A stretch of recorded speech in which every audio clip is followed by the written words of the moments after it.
Guys, what are we talking about? We are going to talk about the Dirk Pinkerton design Kansept Main Street. So this is made by Kansept Knives, designed by Dirk Pinkerton. Actually, we'll talk about it after. You guys know what time it is. Turn down the volume, because here comes a little bit of music.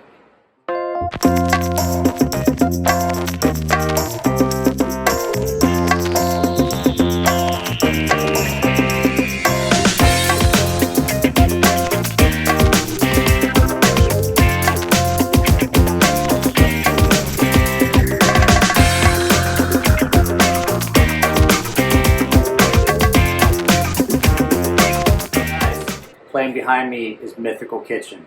I know that they probably don't need an introduction, and I guarantee they have a lot more subscribers than I do, but like I said, in going with supporting the channels that I love, I can't provide them money, but I can definitely provide them some views and some subs. So go check these guys out right now. They are recreating Taco Bell's Doritos Locos Tacos, but they're doing the expensive version. I think they're using Wagyu beef.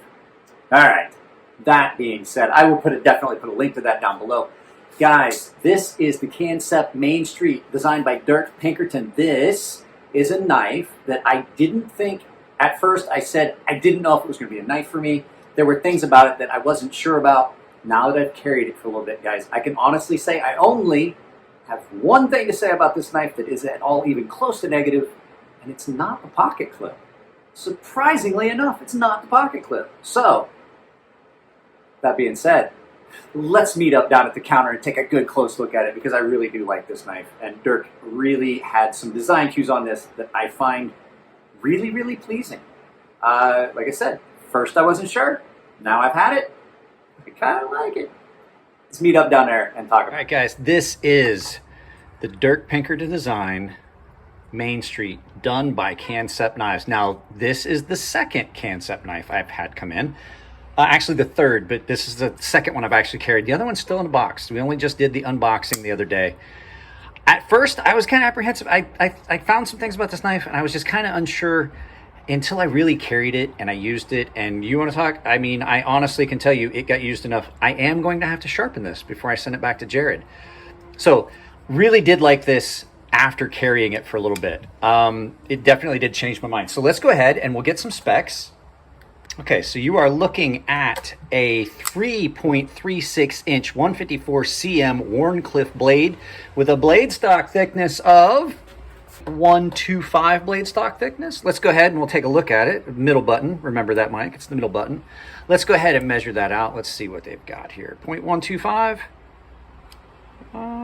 0.127 on my calipers, but I can't guarantee that they were zeroed out properly. You know, blades, you know, some things change from knife to knife, depends on finish and things like that. So let's go ahead and we'll pull that up. I'll show it to you in millimeters. I'll show it to you in millimeters. Let's do it here. You're looking at 3.2, 3.3-ish in millimeters. So there you go. Behind the edge thickness, I never measured this. It did cut fairly well, but I don't think it's as thin as some of the other knives we've had come in lately. That's in millimeters, Mike, you big dummy. In blade behind the edge thickness, trying to see if I got 0.2. 0.2 is not horrible. 0.1, 0.0, I'm sorry, 0.0190 or 0.02. Not horrible. It's coming in around average for some other knives. These are green micarta handles with liner lock. The closed length on this knife is 4.56 inches, so it's not a huge knife. This is the regular Main Street. Apparently, from what I understand, the mini or the little Main Street is significantly smaller. It does run on ceramic bearings. However, these are more like the Grimsmo bearings. They are in a plastic or nylon race. Action on this is really, really smooth. And so the final little spec here that we got, because I'm kind of scatterbrained because it's just so much going on.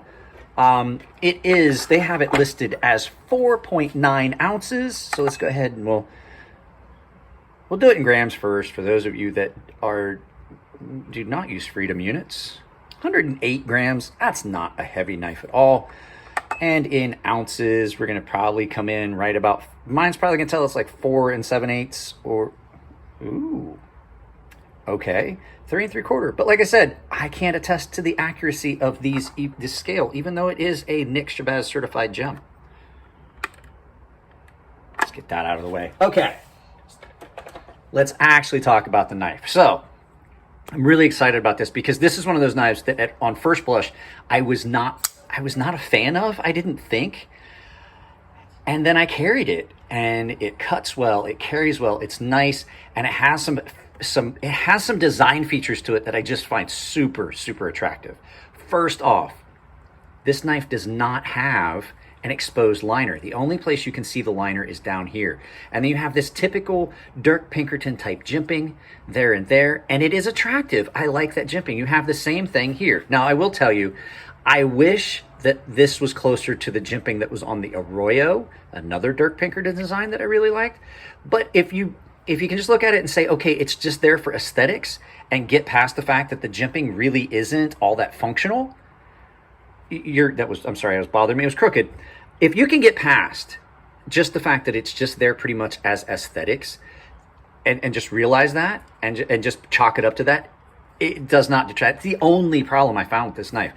The micarta is amazing. It's well done. It's grippy, not overly grippy, not polished.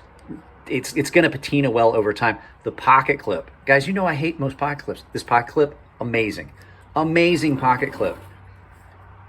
The hardware, everything is done well. It's all black. The liners are black. The blade is black. The Dirk Pinkerton's designed the logos on it right here. Great, great knife. It comes down to an aggressive point, so if you still need to pierce, you can.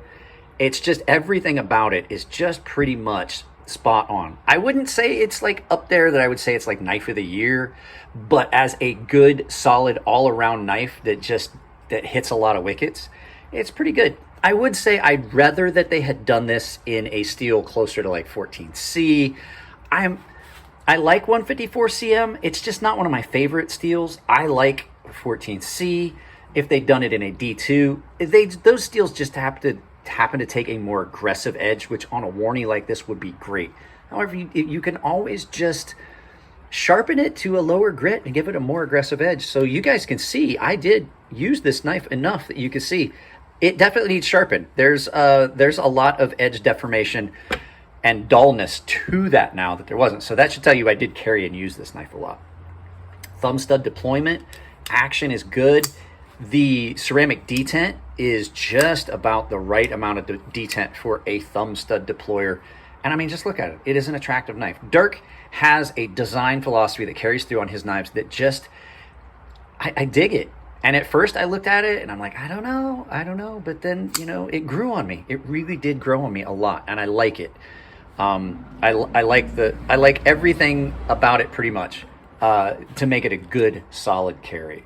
The only thing I would say is, like, if the thumb studs were just a little bit prouder, like maybe just a little bit taller, I think I would like it. But I mean, if they were any prouder, then they'd be sticking up real proud above the scales.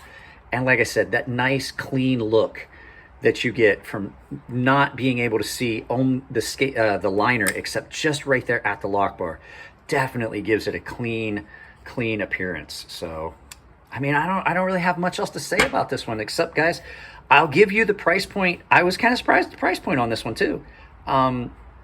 This does come in different configurations. I only got the price for this specific one and the specs for this specific one. I know that they have carbon fiber. I know that they have G10, but this would be, if I was going to get one, this would be the configuration I would like. Even this finish, this black finish that looks like it's probably been tumbled, like a black tumbled finish, really attractive. It gives you just some highlights. Look at that. I mean, the lines on it just get your attention. So really aggressive, like a predatory animal. So, all right, guys, let's meet up and do some final thoughts up behind the camera. Like I said, guys, everything about this is great. I even like the pocket clip. And like I said, even if the jimping is just there for show, it doesn't detract from it. I wish it had some jimping. Like I said, that would be my only thing. I'm not a fan of 154 CM as much. It's still a really good steel. I wish this was another one in 14C28N. That would make it near on perfect. But yeah, guys, Price on this. I know I always save this price. This knife, and I've never understood, on Knife Center, this exact knife on Knife Center is $79.80. They always have some weird prices on Knife Center. But hey, like I said, Knife Center you get points to get free stuff to get more knives, buy knives to get points. It's a vicious cycle. But hey, they've got it figured out. You're always going to keep coming back. That being said, guys, I love you all. This has been fun. I want to tell you again how much I appreciate the support I've gotten this month. This has been amazing. Remember, I have now started to do a podcast. You guys probably already seen this because you won't see this video till next week sometime. I am going to do a Monday, Wednesday, Friday podcast style live feed where I bring people on.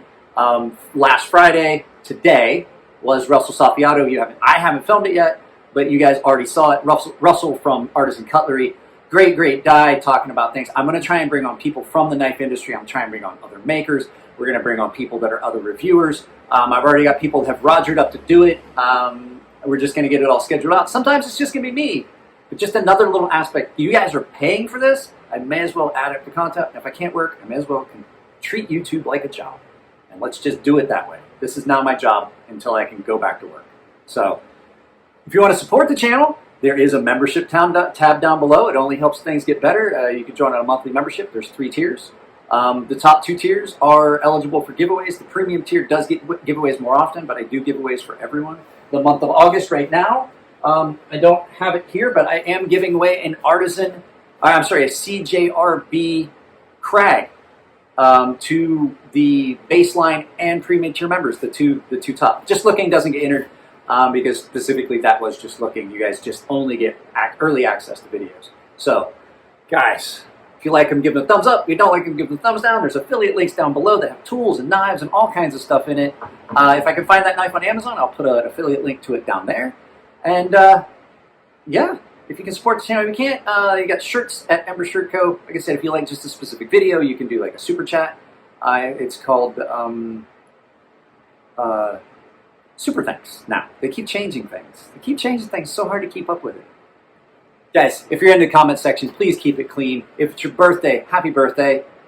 I know I stole that from Cinnamon Toast Ken, but I like it. I'll see you guys in the next video.